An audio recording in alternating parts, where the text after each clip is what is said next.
अगर आप भी चाहते हैं राजीव रॉक्स के ऑडियो और वीडियो सबसे पहले आप तक पहुंचे, तो लाल बटन को दबाकर चैनल को सब्सक्राइब जरूर करें और साथ में बेल आइकन को दबाना ना भूलें।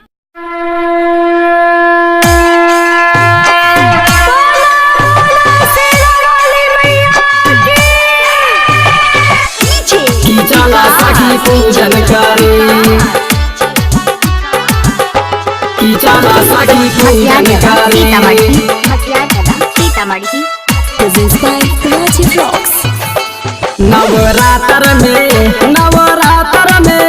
नवरात्र में ये लहसेरा बाली की चला सखी पूजन करे, की चला सखी पूजन करे। नवरात्र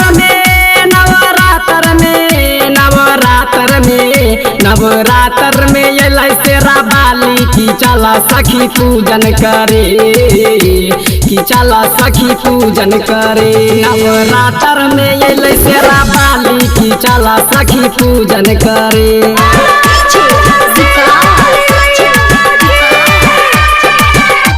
की चला सखी पूजन करे, की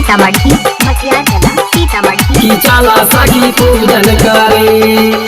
लेला नारियल और चुनरिया, चला चला मैया के दुआरिया, चला चला मैया के दुआरिया।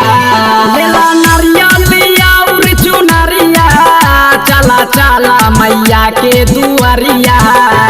सजैला ना सजैला ना सजैला ना पूजा के थाली की चला सखी पूजन करे, की चला सखी पूजन करे।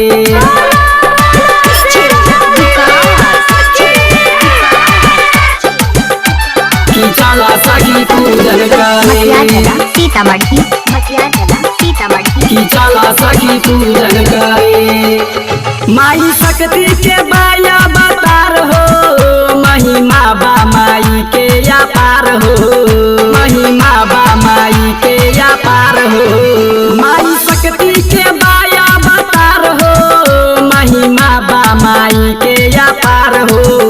अइले भरेला अइले भरेला अइले भरेला सबके झोली खाली की चला सखी पूजन करे, की चला सखी पूजन करे।